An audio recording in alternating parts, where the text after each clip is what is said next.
dernier numéro de la semaine de Perfect Actu. Mesdames et messieurs, bienvenue dans ce rendez-vous axé sur le décryptage de grandes questions d'actualité. Deux principaux sujets vont constituer le menu de cette émission, la dernière émission de la semaine. Bien évidemment, on va faire le point sur la restructuration de l'Union sacrée pour la nation. Pour certains, c'est déjà une victoire pour Félix Tshisekedi parce que l'Union sacrée à ce jour regorge tous les leaders de nos différentes provinces. Est-ce que vous partagez cet avis?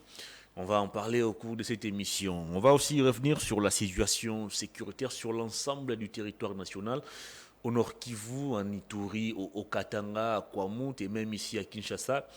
La sécurité bat son plein avec le phénomène Kuluna, le M23, la milice Codeco et puis des découvertes des corps sans vie à Lubumbashi. On va essayer de décrypter des fonds en comble ces deux questions d'actualité. Je reçois sur ces plateaux pour la toute première fois Maître Winner Kankolongo, il est cadre de l'UDPS, parti présidentiel.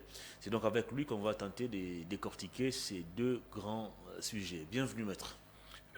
Bienvenue, merci beaucoup, mon frère Hervé. Merci à votre régie qui ont accepté que nous puissions aussi venir dans votre chaîne, le plus meilleur d'ailleurs actuellement.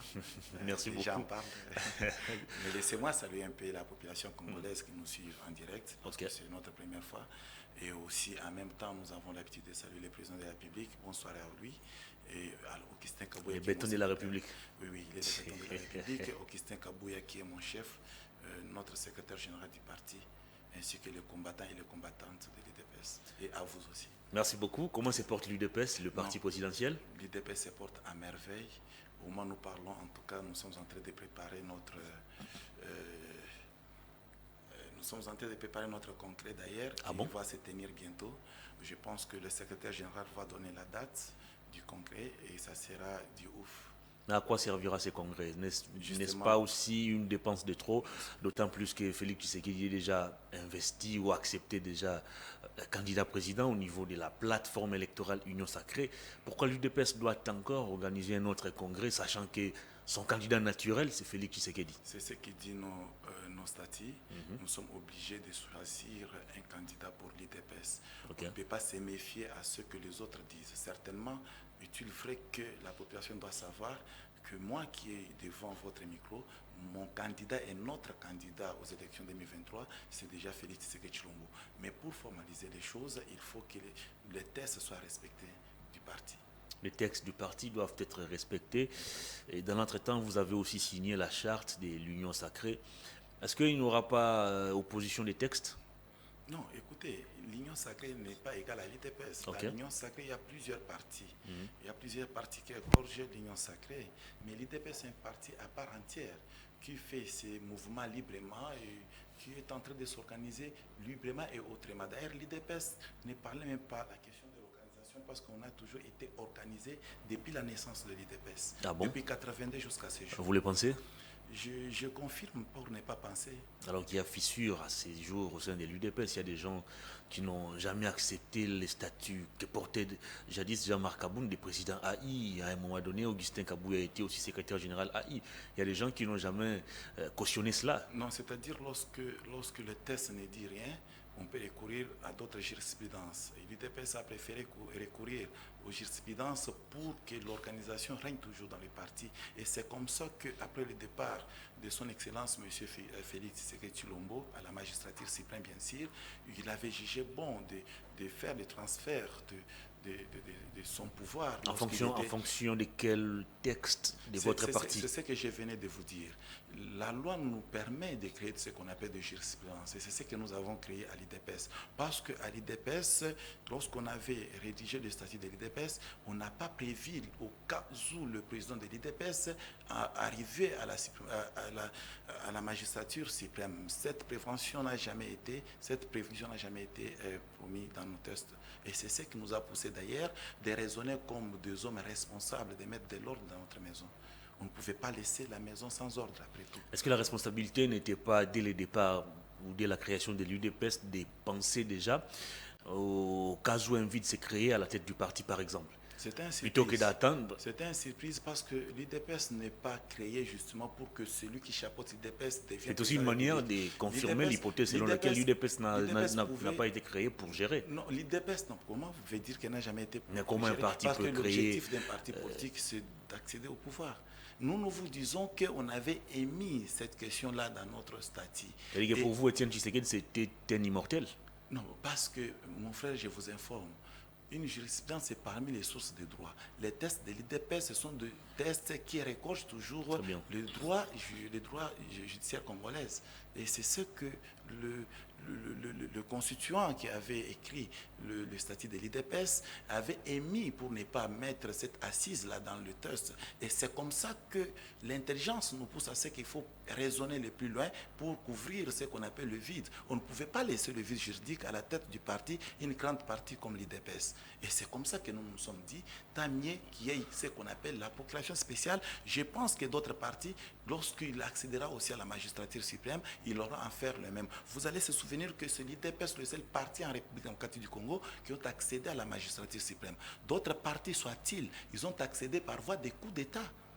De quel parti parlez-vous? Je parle de PPRD. Non, ça n'existait pas à l'époque. Le PPRD a été créé en 2002, alors que Kabila est arrivé au pouvoir en 2001. Mais en 2006. Alors en 2006, et c'est ce que je vous dis. Comment ça? Le PPRD a été créé en 2002? Non, en 2006, le PPRD est allé aux élections. Bien sûr. Le PPRD n'a jamais été créé en 2002. Kabila arrive au pouvoir en 2001. PPRD, on crée le PPRD en 2004. Non, le PPRD a été créé en 2002. Non, lorsqu'il revenait à la Sun City, vous allez se souvenir. Renseignez-vous. Jusqu'à la Sun City, le PPRD n'a jamais été créé. Renseignez-vous, le PPRD a été créé en 2002. De toutes les façons, c'est un parti de Patakouti qu'on ne peut pas parler sur des tables, sur le plateau serré qui est le vôtre. Un parti qui a géré ce pays pendant 18 ans, vous pensez que ce n'est pas un parti sérieux? Dans le mal, dans les faussetés, dans les comportements qui n'a pas permis à la population congolaise de se retrouver, de respirer.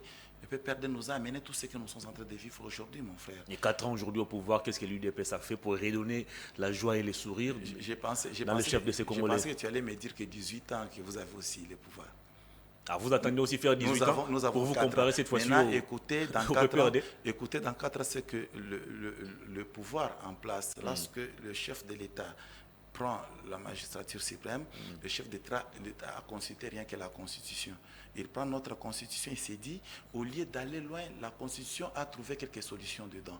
La Constitution de la République démocratique du Congo a prévu dans son article 43 la gratuité d'enseignement. Le chef de l'État, lorsqu'il a lu, il s'est dit non, vaut mieux commencer à respecter la Constitution de la République qu'on est en train de bafouer avant de venir avec d'autres programmes, soit-il. Très bien. On va parler actualité. Maître Winner Kankolongo, l'Union Sacrée, désormais transformée en plateforme électorale.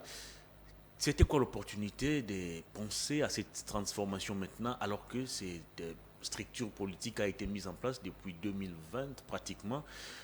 3 ans après, ou 3 ans durant, la plateforme ou la structure avait fonctionné comme ça, sans texte, sans un leadership éclairé. Pourquoi attendre seulement 2023? Est-ce que c'est plus pour des fins électorales? Vous pensez que c'est aussi dans les soucis de pérenniser l'œuvre qui a été créée, selon Félix Tshisekedi, pour redonner la joie et le sourire aux Congolais? D'abord, mon frère Hervé, laisse-moi vous dire que l'Union Sacrée a été créée, bien sûr, a été annoncée, bien sûr, en 2020, mais seulement lorsqu'on annonce quelque chose, il faut laisser du temps, le temps de travailler. Et c'est comme ça que tout le temps dont vous venez de parler, c'était le temps de vouloir faire travailler les gens, ou soit les structures qui vont contenir dans l'Union Sacrée. Et lorsqu'on a constaté que nous sommes fins les travaux tels que prémis, et c'est comme ça qu'on a mis la structure en place. Ce n'est pas pour l'objectif uniquement des élections, non.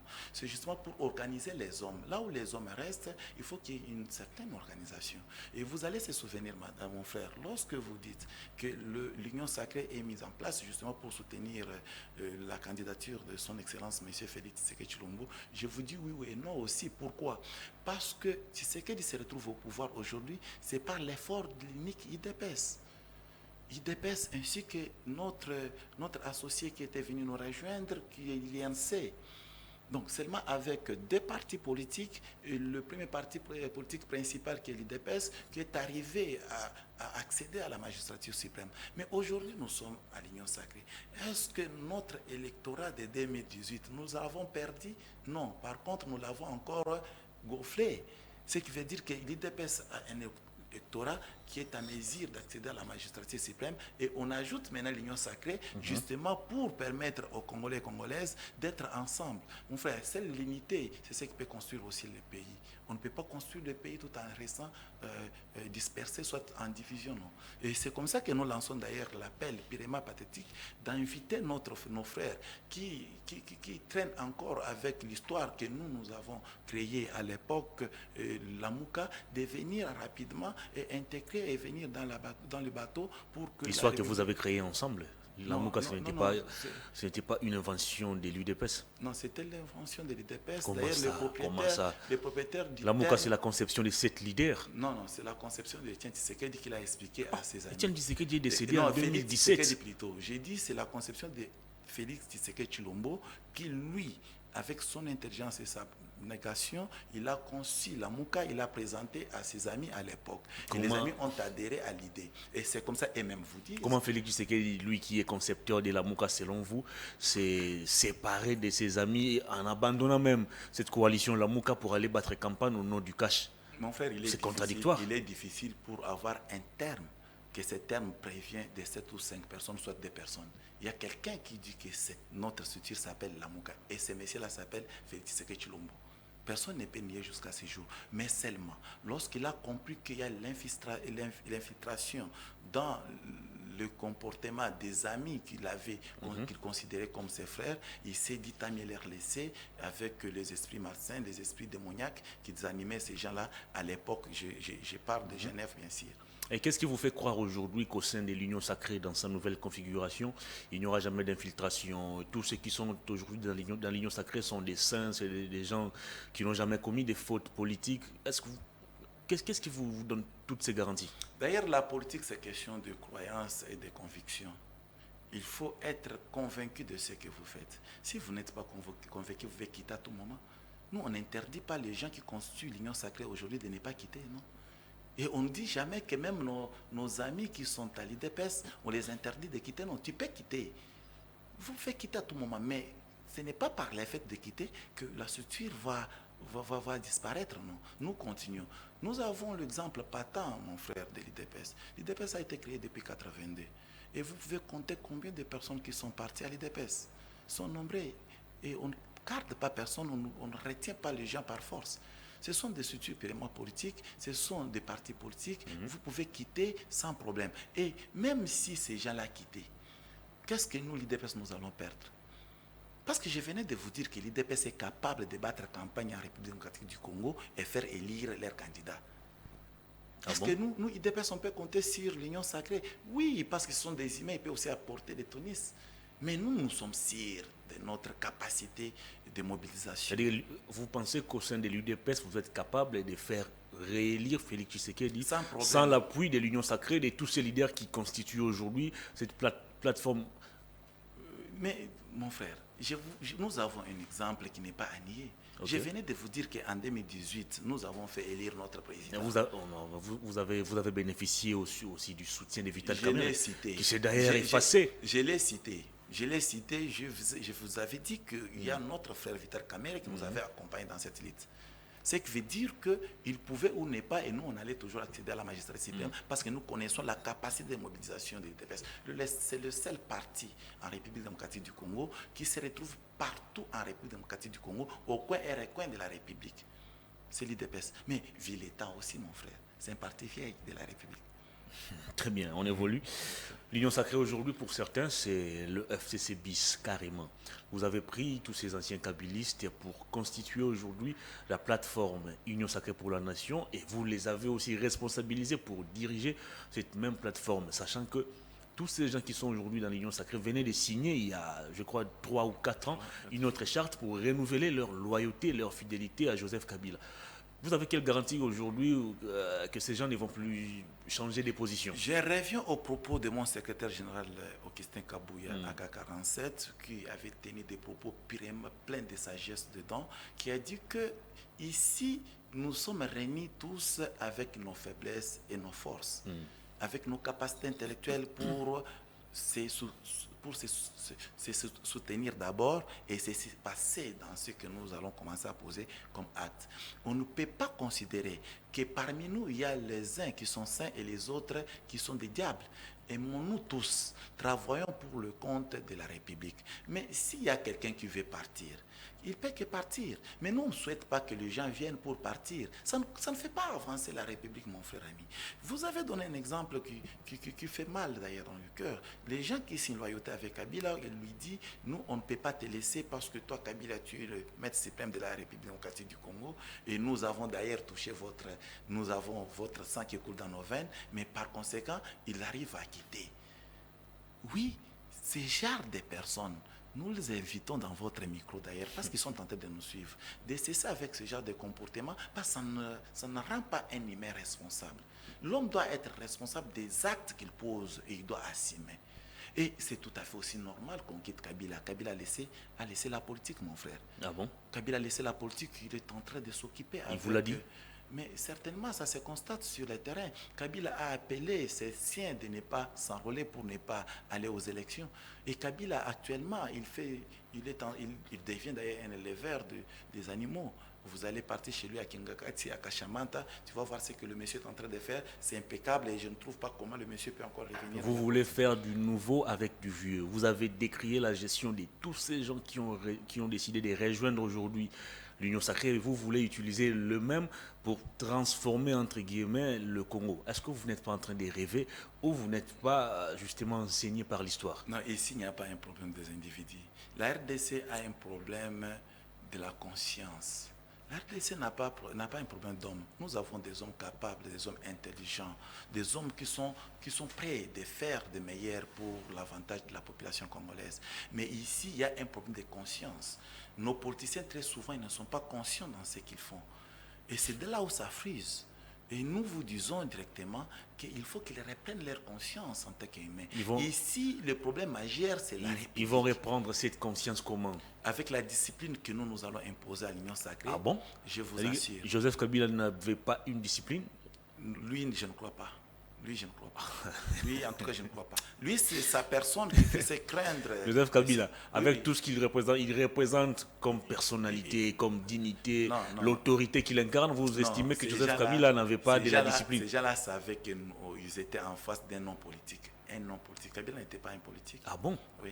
Quelqu'un qui a géré ces pays pendant 18 ans. Il n'a jamais été politique. C'est un monsieur qui venait de la rébellion, il s'est vu président de la République, il a commencé à prendre la politique pendant qu'il était au pouvoir. Et quelqu'un, par exemple, comme Mende, qui est un chevronné dans la politique, ne pouvait pas donner du crédit à celui qui apprend la politique sur ses pieds. Ah bon? Oui, c'est la vérité. Pourtant, c'est ce même Mende qui a été utilisé par Kabila pendant près de 14 ans comme porte-parole du gouvernement. C'est comme ça que je t'ai dit. Je te dis que c'est un problème de conscience humaine. Donc même Mende aussi n'avait pas de conscience. Il avait perdu la conscience. Ah, maintenant qu'il a rejoint Tshisekedi, il a repris sa conscience. Exactement. Parce de quelle manière? C'est un Congolais de sang et il sait ce qu'il est en train de faire. De quelle manière Mende a repris cette conscience? Non, vous allez voir par le comportement de l'homme. L'homme a changé automatiquement. Qu'est-ce qui a changé dans les chefs de Mende? Même dans le propos, dans le langage, vous allez non, mais il n'est plus porte-parole du gouvernement.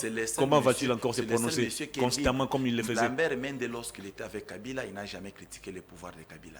Mais Lambert Mende, justement, trouvez-vous normal que quelqu'un qui est dans une... Il est actuellement à l'Union sacrée. Il critique l'Union sacrée, ce qui veut dire qu'il a compris effectivement qu'ici, il y a la liberté d'expression. Lambert Mende a déjà critiqué les pouvoirs de l'Union sacrée. Ah ouais, il l'a fait. Il avait dit quoi exactement? Non, mais vous êtes journaliste, il faut finir. C'est vous qui me rapportez l'information. Je ne peux pas vous apporter des informations. Moi, je viens défendre les informations que vous me donnez. Non, c'est moi, je ne vous ai pas donné une information sur Mende. Je vous informe tout simplement que Lambert Mende se retrouve, il est vraiment libre dans l'Union sacrée. Parce que là-bas, il se sent à l'aise, il tient tout ce qu'il peut tenir comme propos et sans problème. Donc Mende se sent plus à l'aise dans l'Union sacrée qu'au FCC. Oui, mais là-bas, c'était la prison à ciel ouvert. C'est grave ça. C'était la prison à ciel ouvert. Tout le monde le sait. Tout le monde, même Kabila le sait qu'il avait emprisonné les gens, les Congolais que nous sommes.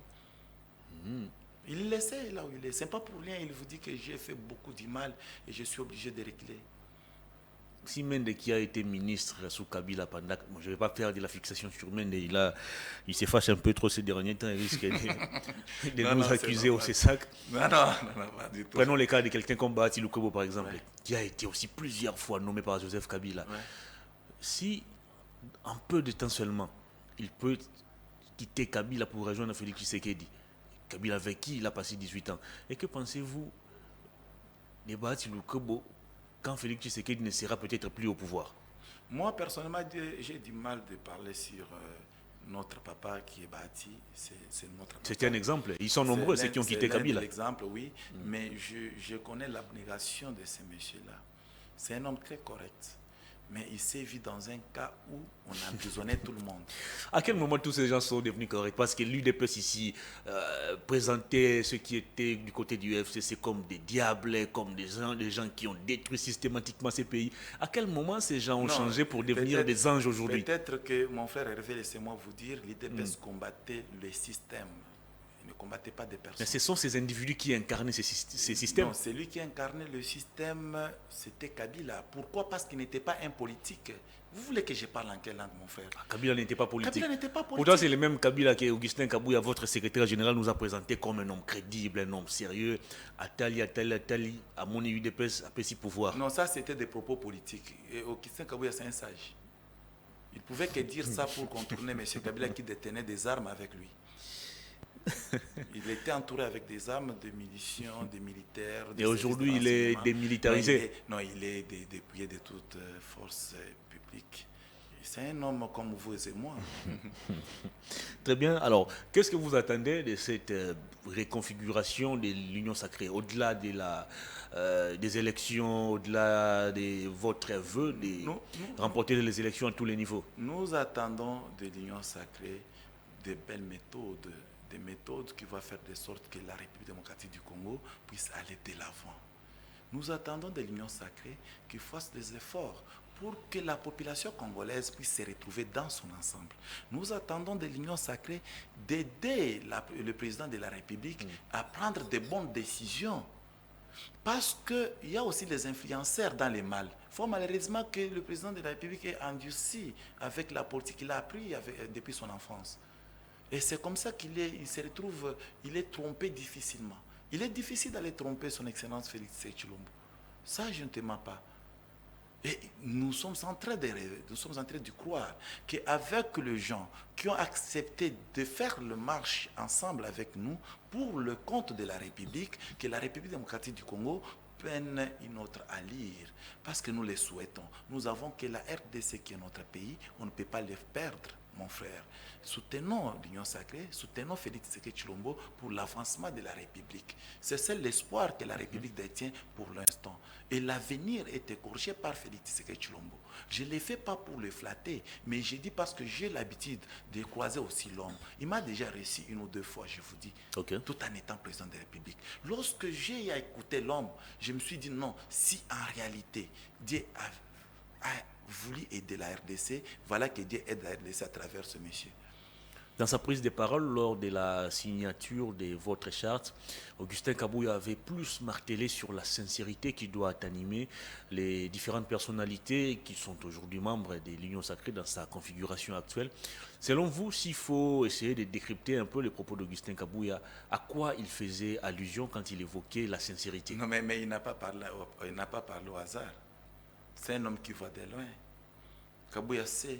Vous-même, vous venez de me dire que le même Jean que vous voyez là, il venait de signer des chartes de loyauté avec Kabila. Et Kabouya, en voyant cela, il a dit, il faut seulement être sincère et être loyal dans tout ce que vous faites. Il ne faut pas venir justement avec des intérêts égoïstes privés. Vous venez pour l'objectif d'avoir des postes et si jamais on ne vous donne pas, vous quittez le bateau. Et c'est comme ça qu'il a leur dit, s'il y a un problème, appelez-nous, restons sur la table et parlons. Au lieu de chercher à vilipender l'Union sacrée, pendant que l'Union sacrée est constituée pour le compte de la République et pas pour le compte des individus que nous sommes. Kabouya n'est qu'un instrument, il a donné les idées à ses amis. Il disait à ses amis ouvertement ce que les autres n'ont pas pu, il a eu le courage de le dire. Est-ce que ce n'est pas de la naïveté de votre part de croire, par exemple, que tous ces anciens kabylistes qui ont décidé de rejoindre aujourd'hui Félix Tshisekedi vont se comporter ou vont afficher la loyauté vis-à-vis de Félix Tshisekedi? Mais quand le secrétaire général Augustin Kabouya disait ça, il sait que derrière lui, il a l'IDPS. Il sait que l'IDPS est une machine politique qu'on ne peut pas contourner et qu'on ne peut pas blaguer avec. Aucun des partis politiques qui constituent l'Union sacrée peut être mesuré à l'auteur de l'IDPS. Ah bon? Là, je te dis vrai. La population nous suit. De quelle manière? Ouais. Sur quel point, par exemple, non, mais les différents partis qui forment l'Union sacrée ne peuvent pas se mesurer à l'UDPS? Non, écoutez, c'est celle l'UDPS qui est implantée partout en République démocratique du Congo. Et les autres partis sont en train de se chercher. Les autres partis qui constituent l'Union sacrée aujourd'hui, ce sont des partis qui sont nés hier, ici, il n'y a même pas 10 ans, 15 ans, 20 ans. Vous avez combien de partis, vous? Nous? Vous, l'UDPS? Si nous avons combien de partis? Et combien de députés, pardon? Combien de députés? Actuellement, nous sommes dans le 30 quelques. Bahati Lukwebo en a combien? Non, mais Bahati Lukwebo, il n'y a pas match. Bahati Lukwebo, ici, mon frère ami, ici, on ne peut pas faire allusion de députés. En tout cas, vous allez... Mais sur base de quoi on ne va pas comparer l'UDPS à d'autres partis? Non, vous allez m'excuser, mais je sais comment les députés se fabriquent. Les députés, ils ont... Même vos députés UDPS ont été aussi fabriqués? C'est l'IDPS. Oh, mais comment ça? Pourquoi j'ai dit ça, mon frère? Parce que l'IDPS était celle contre tous. L'IDPS était celle contre tous. L'IDPS, prenez l'exemple de monsieur comme Peter Kazadi, qui a réussi à la députation nationale. Mais députation provinciale. Non, il avait réussi à la députation nationale ainsi que provinciale. Ah bon? Mais il s'est vu viré comme député. Vous prenez l'exemple d'un homme comme Augustin Kabouya. Augustin Kabouya, c'est un leader de masse. Augustin Kabouya lui-même. Mais qui n'a pas réussi à se faire élire en 2018. Non, qui a été enlevé dans les systèmes par, par un monsieur bon, je ne suis pas là pour citer des gens pour le respect des uns et des autres. Mais c'est assez paradoxal. Hein? Vous estimez que l'élection de Félix Tshisekedi était la plus crédible, la plus transparente, la plus sérieuse. Mais par contre, les élections législatives, c'était une fabrication. Non, on n'a jamais dit ça. Mais vous le dites. Non, j'ai dit ceci. Nos leaders de l'IDPS, ils ont été cautionnés. Ils ont été cautionnés justement pour gonfler. Kabila avait un plan machiavélique pour contourner et pour amener la RDC à la mort. Parce qu'il restait que Kabila nous achète le cercueil pour enterrer la RDC, mon frère. Ce qui manquait à Kabila, c'est de nous acheter le cercueil. Je vous dis, et il était en train de préparer chaque chose à sa place. Quelqu'un comme Mwanga Chouchou, il a été élu par qui? Est-ce que vous pouvez prendre... Et c'est Kabila qui a fait de lui député? Mon frère, mais c'est un Kabili. C'est un kabiliste du sang, Mwanga Chouchou. C'est lui qui est le caisse de résonance de M. Kabila. Des affirmations graves. Hein? Donc, on revient sur comprendre que c'est grave, mais c'est la vérité. On revient sur la sincérité évoquée par Augustin Kabouya. Est-ce que, s'il faut également aller encore plus loin pour décrypter la pensée d'Augustin Kabouya, on peut aussi dire que Augustin Kabouya craint aussi le volte-face, peut-être dans les jours qui viennent, de Vital Kamerhe et Jean-Pierre Bemba qui n'ont jamais étouffé leurs ambitions de briguer la présidentielle? Nous, on interdit à personne de venir à la course. Parce que, mon frère, je vous dis qu'en 2018, on était face à beaucoup de gens. Il y avait plus de 30 de candidats à la présidentielle. 20 à la présidentielle, mon frère. Mais comment nous pouvons avoir peur de gens qui voulaient maintenant postuler? On ne peut pas avoir peur de personne. Tous ces gens-là, on se connaît avec eux. Les Fayoulou, les Katumbi, les Mbemba, les Kamerhe, ce sont des gens que nous maîtrisons. On connaît les joueurs LRG. Mais nous avons beaucoup d'estime et de considération envers ce leader. Parce que pour se faire un leader, ce n'est pas facile. C'est-à-dire à ce jour, l'Union sacrée est unanime sur la candidature de Félix Tshisekedi. Il n'y a pas de contestation jusqu'à présent. Il n'y en viendra même pas. Vous le pensez? Il n'y en viendra même pas. On vous observe. Et puis, il y a des gens qui estiment c'est votre droit le plus légitime de nous observer. Il y a aussi des gens qui estiment que la configuration actuelle de l'Union sacrée viole la Constitution. Vous avez placé à la tête de l'Union sacrée des officiels congolais, des gens qui, en principe, ne doivent plus avoir des rapports directs avec leur parti politique ou plateforme politique. Mais vous avez quand même décidé de faire d'eux des responsables au sein de votre famille politique. Une violation de la Constitution. Constitution, violation de la Constitution. Moi, j'ai lu la Constitution, je n'ai pas vu l'article qui a été violé. Ah bon? J'ai la Constitution encore avec moi, je ne sais pas c'était quel article on a violé. Mais mon frère, laissez-moi vous dire. Est-ce que vous savez que... La Constitution permet à un président de l'Assemblée nationale, à un premier ministre ou à un président du Sénat de briguer ou d'occuper un poste au sein d'une plateforme politique? Oui. Oui. Une structure politique, oui. C'est possible. Si vous avez les dispositions, vous me les donner, on va les lire ensemble, nous sommes à la télé. Ne suivez pas les gens de mauvaise foi qui sont en manque des arguments, qui sont en train de créer justement pour embrouiller notre population. Parce qu'ils savent qu'ils ont laissé notre population dans des conditions difficiles. Ils ont laissé notre population avec un taux très réduit des intellectuels en République démocratique. C'est-à-dire qu'il n'y a aucune faute constitutionnelle pour tous ces officiels en tout cas, de diriger la plateforme Union Sacrée. J'aimais quiconque en défi, qu'il me lit, qu'il me cite. Même le professeur Mbata, vous les mettez en défi parce que c'est lui qui nous a dit ça par le passé. Il nous avait dit quoi? Dani, s'il te plaît, je veux te demander de me fouiller cette vidéo. Exact. On l'a diffusée hier.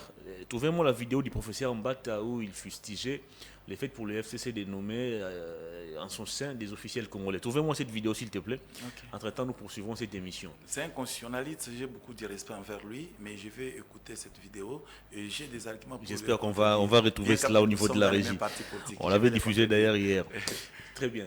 Alors, et je les salue là où il est, c'est mon grand frère. Quel est le mobile qui a rassemblé tous ces gens au sein de la plateforme Union Sacrée? Est-ce qu'il y a un programme Il y a un programme qui a finalement placé tous ces gens autour d'une table où c'est juste l'intention d'aller aux élections? Pour être franc avec vous, je ne suis pas encore en possession de règlement d'ordre intérieur de l'Union sacrée. Je ne l'ai pas encore lu. Vous savez que ça n'a pas encore circulé, certes. Mais c'est que je suis en train d'estimer que l'Union sacrée ne peut pas avoir un projet qui sera soumis au président de la République. Non. Très bien. Le président de la République a un projet. Le président a un projet qui est en train d'être exécuté. Très bien. On va retourner cette fois du côté de la régie. Vous allez suivre le professeur Mbata, qui est d'ailleurs un cadre de l'UDPS comme vous, qui nous avait révélé par le passé que le fait pour le FCC de nommer en son sein des officiels congolais, c'était une aberration, c'était une faute constitutionnelle. Sans plus tarder, exact. On va suivre cette vidéo et on se retrouve tout juste après. Vraiment, c'est vraiment importuner toute une nation. Vous avez un gouvernement, dernièrement, tout le gouvernement s'est transformé en une plateforme politique. En droit constitutionnel, vous ne verrez jamais, dans ma connaissance des constitutionnalistes, je ne connais pas un seul cas où un gouvernement d'une république se décide de se transformer en plateforme électorale avec comme président l'autorité morale. C'est vraiment un esprit diabolique. Il y a trois angles. Dans un angle, un triangle, il y a trois angles. Il a mené la CENI qui est totalement sous la botte de la majorité présidentielle. Non, vous avez la Cour constitutionnelle. Tous des corrompus. Dites-moi par où est-ce que vous pouvez passer. Parce que c'est la Cour constitutionnelle qui prend les décisions en dernier ressort. C'est pourquoi nous avons dit qu'il faut une transition qui essaie de clarifier cela. Souvent on nous pose la question. Donc c'est une transition qui sera gérée par la société civile. Très bien. Vous avez suivi le professeur Mbata. Je l'ai très bien suivi. C'est-à-dire qu'il n'y a plus de débat, vous avez péché. Il est tellement clair. Il vous dit ceci. Vous ne pouvez pas faire une plateforme politique et prendre les présidents de la République et les mettre à la première position comme autorité morale. Félix Tshisekedi occupe quel poste au sein de cette... Il n'a pas... cette histoire-là ne vous le n'avez pas concerne lu, vous n'avez pas lu la charte de l'Union Sacrée. Je vous dis que... Il est placé comme haute autorité politique de cette plateforme. Non. Mais lisez votre charte. Non, écoutez, c'est simple. Je vous donne la structuration telle que ça se présente. À la présidium de la structure de l'Union Sacrée, nous avons M. Jean-Pierre Mbemba, nous avons Augustin Kabouya, nous avons le professeur Bati Kwebo, nous avons Mbosso, nous avons Vital Kamere, ainsi que le sixième, c'est...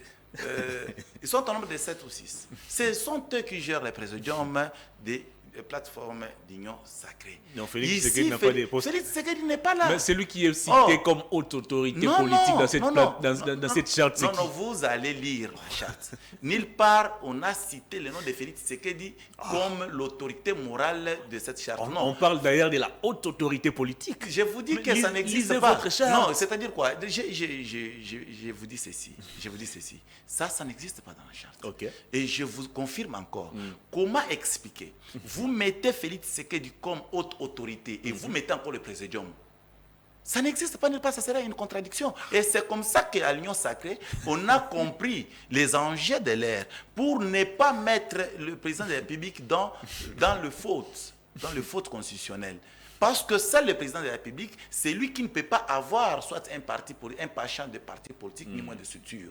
Parce qu'il est interdit par la Constitution. Il est le président de tous les Congolais et tous les partis politiques de la République démocratique du Congo. Maintenant, là, c'est clair les choses. Mbata a été tellement clair. Et je comprends maintenant pourquoi. Mbata a orienté les histoires d'une manière très propre. Mais hier, c'était Kabila qui était autorité morale et après lui... Et aujourd'hui, c'est Félix Tshisekedi qui est haute autorité politique. N'est pas haute autorité. Et Sam Lukonde, comme Premier ministre, fait partie de ces présidiums. Non, mais la Constitution n'interdit pas à Sam Lukonde de ne pas participer. Oui. Ah bon? Oui.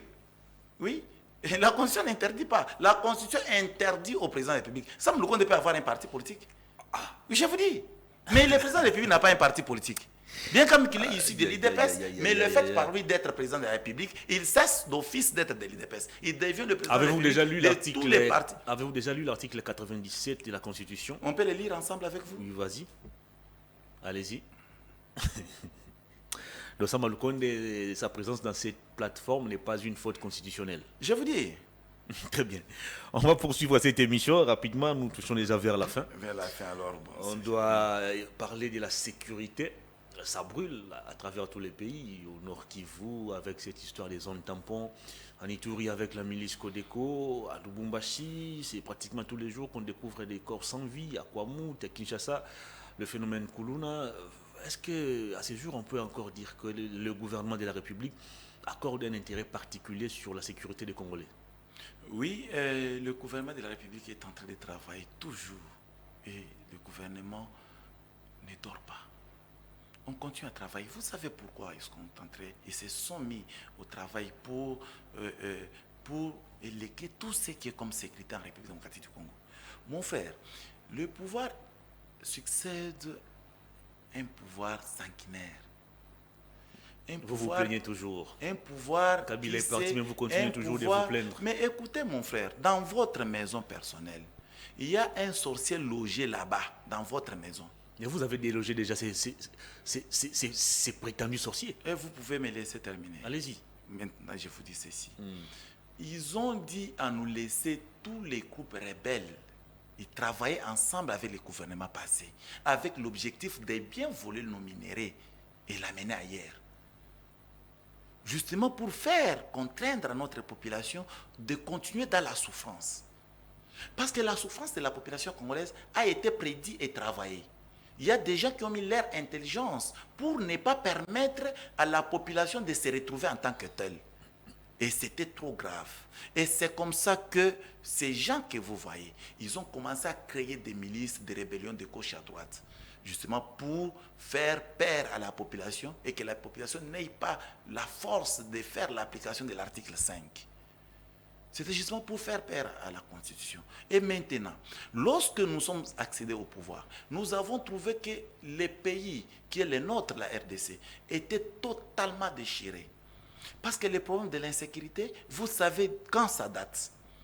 Le pays déchiré de pleine couture. Et c'est comme ça que nous nous sommes dit, nous sommes obligés de remettre la quiétude en République démocratique du Congo. Et la sécurité va régner. Et c'est de là qui nous a amené de bien travailler et nous sommes en train de travailler. Félix Tshisekedi trouve dans un pays sérieux comme la République démocratique du Congo, le pays qui ne considère pas l'armée, les pays qui ne s'accantonnaient pas, qui ne donnaient pas la considération à notre armée propre. Ah bon? Je vous dis. Pourtant, c'est le même Félix Tshisekedi qui nous a dit qu'il avait trouvé une armée structurée, organisée. Je vous réponds en même temps. Et très organisée. Je vous réponds en même temps, mon frère. Moi, ce que j'ai apprécié chez vous, vous n'êtes pas seulement journaliste et vous dégagez une intelligence de haute facture. Merci beaucoup. Mais je vous dis ceci. Félix Tshisekedi, comme un homme politique, il est aussi un homme politique.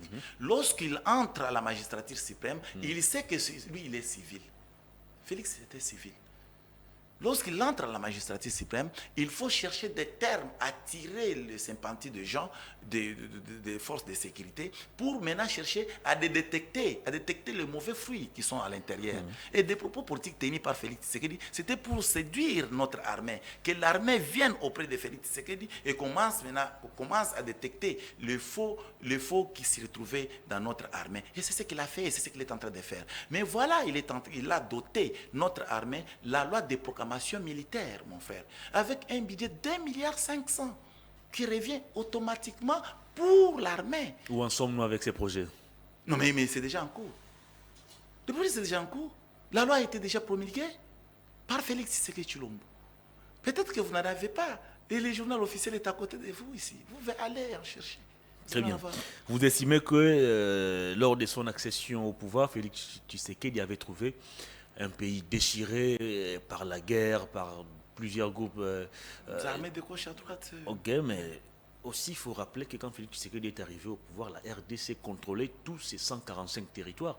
Et actuellement, il y a des territoires qui échappent au contrôle de Kinshasa. Vous êtes sûr? Oh. Ça, c'est vraiment une question à me poser. Mais je vous dis que...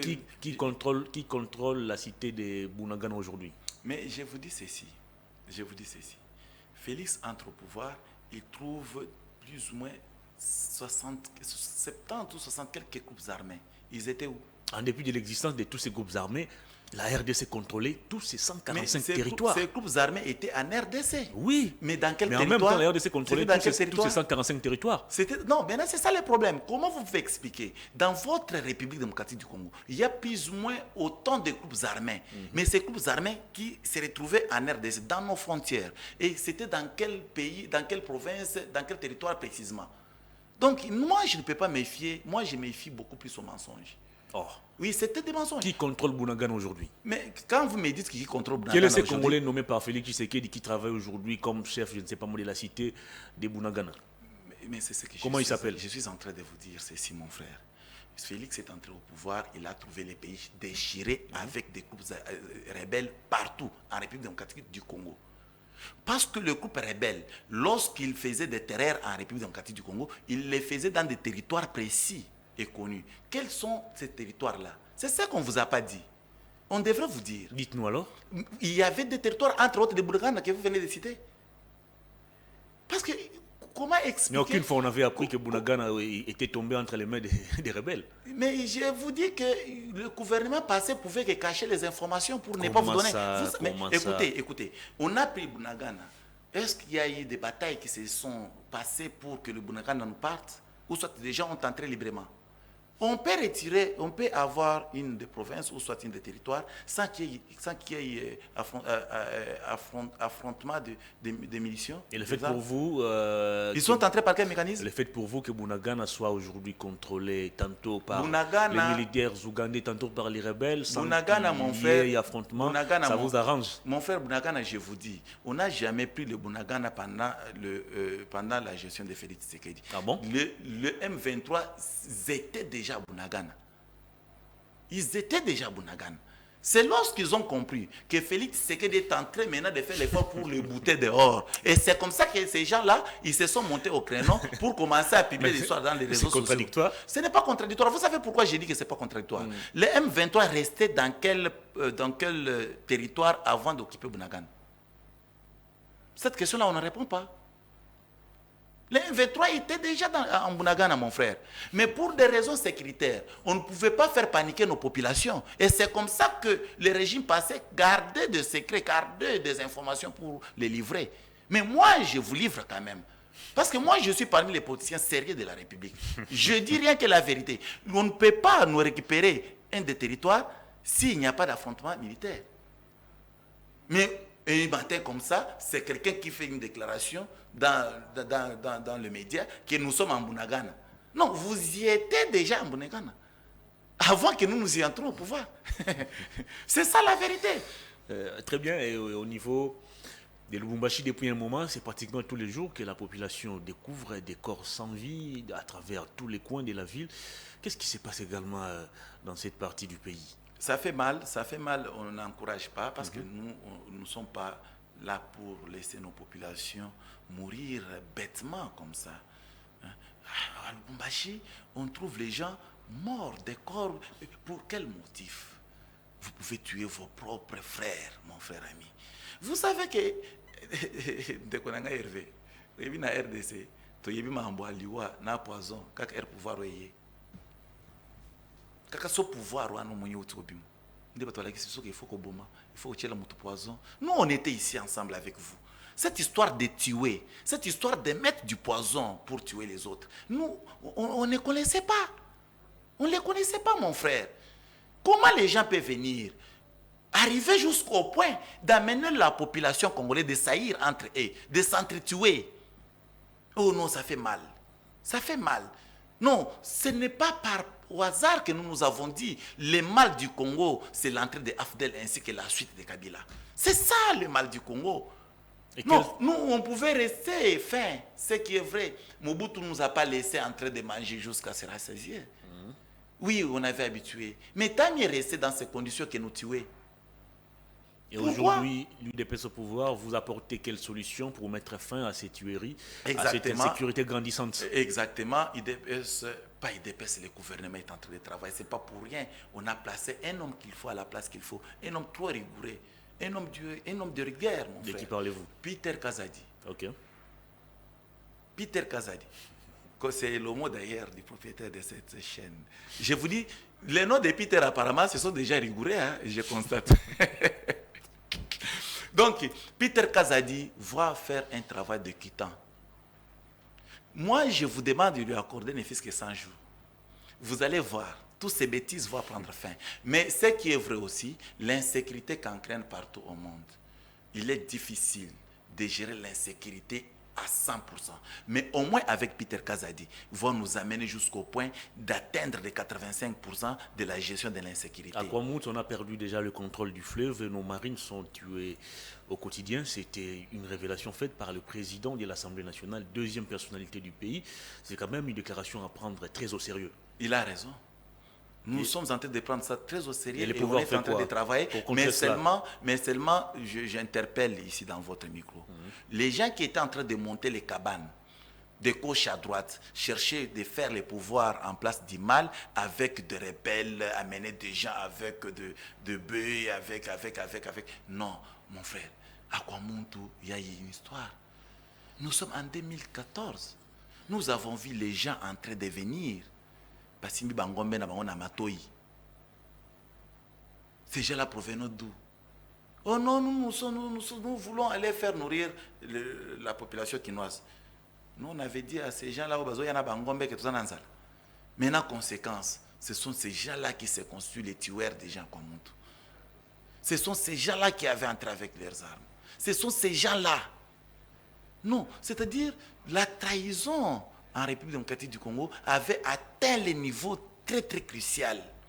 Maintenant, il revient à vous les journalistes de faire un travail de qualité pour interpeller à notre population. Il revient au pouvoir en place de gérer le conflit. Il y a un président de la République qui avait prêté serment de protéger ou je ne sais pas moi, de préserver l'intégrité territoriale. Il revient à lui de mettre en application cette promesse. Vous détenez le quatrième pouvoir de la République. Ah oui? Vous avez les atouts pour interpeller à notre population. On n'a pas le pouvoir de décider. Comment vous allez décider? Moi, je vous dis qu'avec votre micro, vous pouvez interpeller la population congolaise, d'être vigilant, de dénoncer tous les hommes qui viennent avec les esprits malveillants. de contraindre notre population. C'est la dénonciation, parce que les dirigeants ne sont pas aussi des dieux, ils n'ont pas les 6 yeux ou 4 yeux, non. Il faut que vous dénonciez pour que le pouvoir puisse travailler là-dessus. Si vous ne faites pas votre travail, vous êtes démissionnaire, les pouvoirs médiatiques. Non, aimons les pays, mon frère.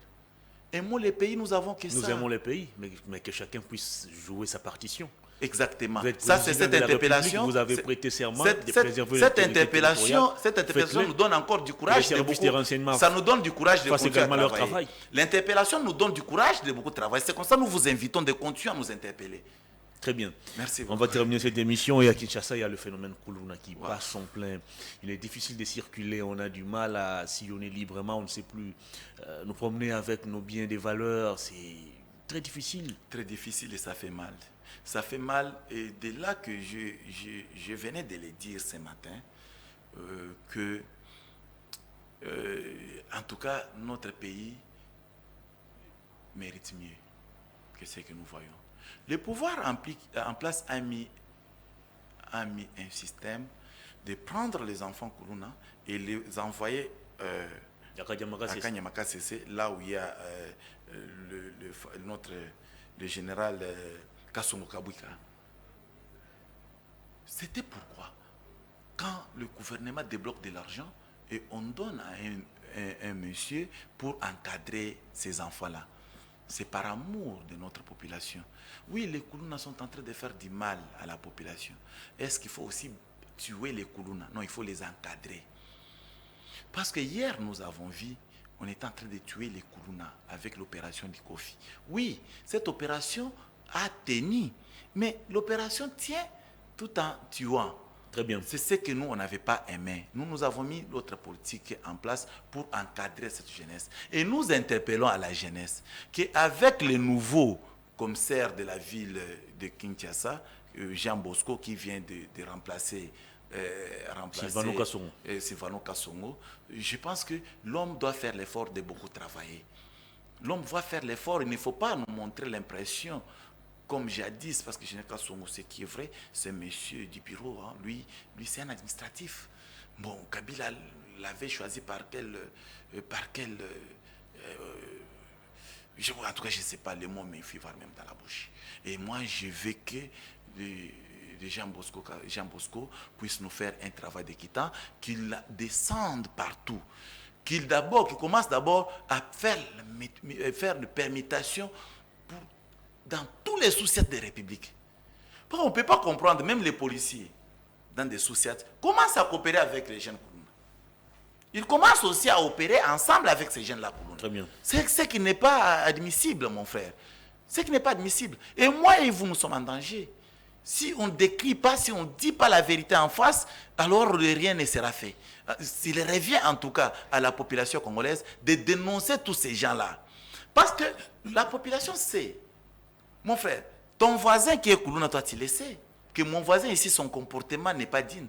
Il faut les dénoncer, qu'on vienne les prendre. Très bien. Parce que monsieur qui tue les autres ailleurs, il arrache l'argent des mamans, surtout nos mamans qui se débrouillent. On a terminé l'émission, Maître Winer Kankolongo. C'était un plaisir de vous recevoir.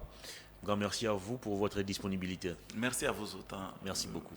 Cette émission est terminée, c'était le tout dernier numéro de la semaine. J'avais reçu pour vous Maître Winer Kankolongo. Il est plutôt cadre de l'UDPS. Avec lui, nous avons passé en revue les différentes questions d'actualité. On se retrouve lundi pour un nouveau numéro de Perfect Actu. À toutes et à tous, bonne évasion sur nos antennes et bon vendredi saint à tous les fidèles catholiques. Au revoir.